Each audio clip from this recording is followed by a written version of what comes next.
नमस्कार दोस्तों। आज हम योगा अभ्यास में एक ऐसी क्रिया के बारे में बात करने जा रहे हैं जो योगा में संजीवनी का काम करती है। एक ऐसी क्रिया जो आपके 90% शरीर के रोगों को खत्म करने की ताकत रखती है, जिसको सही तरीके से सही समय से किया जाए तो ये 1000 बीमारियों में काम देती है।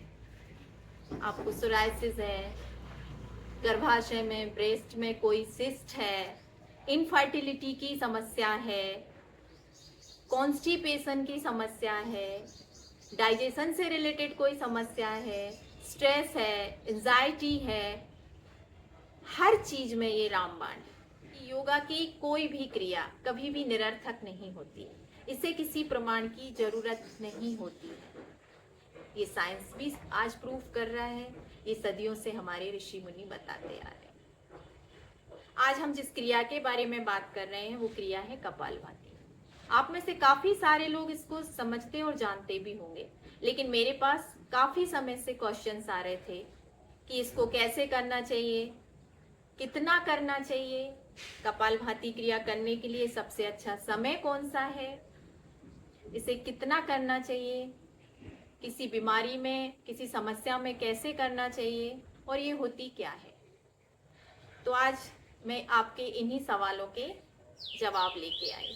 सबसे पहले तो हम समझते हैं कि कपालभाति होती क्या है। कपाल यानी मस्तिष्क, मस्तिष्क को संस्कृत में कपाल बोलते हैं। भांति, भांति का मतलब है दीप्ति, चमक, आभा, प्रकाश, ओज।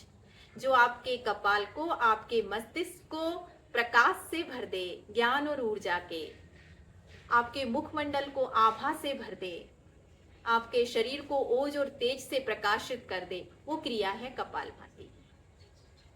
अब आपका दूसरा सवाल कि इसे कब करना चाहिए। कपालभाति के लिए आप 10 साल की उम्र से लेके कभी भी कर सकते हैं, ये तो उम्र है। करने का सबसे अच्छा समय है सुबह का। अगर आप इसे सुबह भोर में जल्दी उठकर करेंगे तो ये ज्यादा लाभ देगी। इसके लिए आपका पेट खाली होना चाहिए। अगर आपको सुबह समय नहीं मिल पा रहा है तो आप इस क्रिया को संध्या काल में भी कर सकते हैं, लेकिन भोजन करने के 5 से 6 घंटे बाद ही इसको कीजिए। भरे हुए पेट कभी भी कपालभाति क्रिया नहीं करना चाहिए और ना ही योगा का कोई आसन। लेट नाइट नहीं करना। अब हम आते हैं कि इसको करना कैसे। अगर आप बिगनर हैं, आप जमीन पर बैठकर आराम से सुखासन, पद्मासन, किसी भी आसन में आप बैठ जाइए। मेक श्योर कर लीजिए कि आपकी कमर गर्दन सीधी रहे। आपके हाथ में आप कोई भी मुद्रा बना सकते हैं, ध्यान मुद्रा, जैसा कि हमने वीडियो में दिखाया है। पद्मासन, सिद्धासन, सुखासन, किसी भी आसन में बैठकर आप कीजिए। 1 सेकंड में 1 स्ट्रोक। अगर आप 1 सेकंड में 1 स्ट्रोक लगाएंगे तो ये 5 मिनट में 300 काउंट हो जाएगी। अगर आपका शरीर दुर्बल या कमजोर है तो शुरुआत में आप 10-15 बार करके भी इसको थकेंगे, लेकिन चिंता वाली कोई बात नहीं है। धीरे धीरे आपकी एनर्जी और स्टेमिना बढ़ता जाएगा। लेकिन आप कोशिश करें कि अगर आप इसे लगातार 5 मिनट नहीं कर पा रहे हैं तो 60-60 टाइम में बांट लें। 60 सेकंड 60 स्ट्रोक, 1 मिनट, फिर आप थोड़ा रुक जाएं, फिर आपको 60 टाइम करें, फिर रुक जाएं। दूसरा, अगर आप किसी रोग के लिए कपालभाति कर रहे हैं, जैसे कोई सिस्ट है, गर्भाशय में सिस्ट है, ब्रेस्ट में सिस्ट है, शरीर में किसी भी अंग में कोई सिस्ट है, कॉन्स्टिपेशन की समस्या है, कमजोरी ज़्यादा रहती है, थकान जल्दी होती है, इनफर्टिलिटी की समस्या है, एग्स बनने में दिक्कत है, तो फिर आप इसको 10 मिनट भी कर सकते हैं। लेकिन उससे पहले आपने डॉक्टर से कंसल्ट जरूर कर लें। और तब आपको करना है 1 सेकंड में 2 स्ट्रोक। थोड़ी सी हम इसे फास्ट कर देंगे।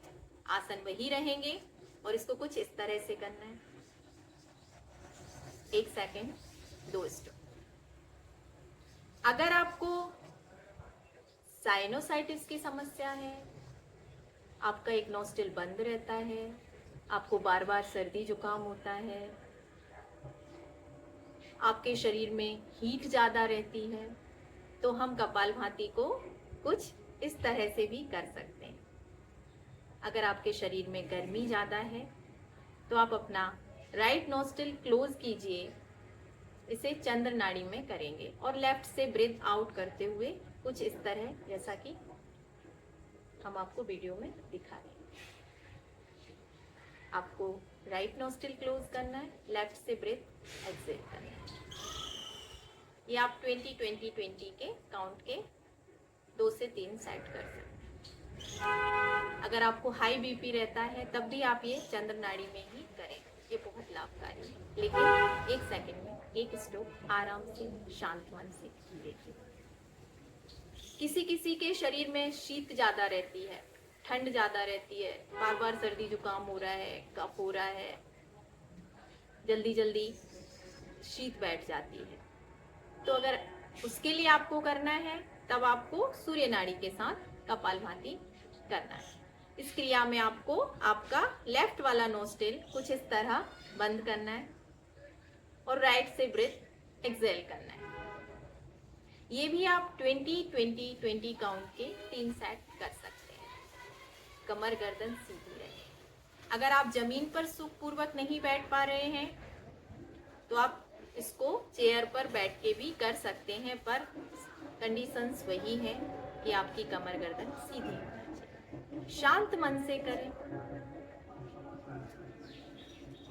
इस तरह आप कपालभाति की शुरुआत कर सकते हैं और धीरे धीरे आप इसे आगे बढ़ाकर 20-20 के स्ट्रोक से 60-60 के स्ट्रोक्स में कर सकते हैं।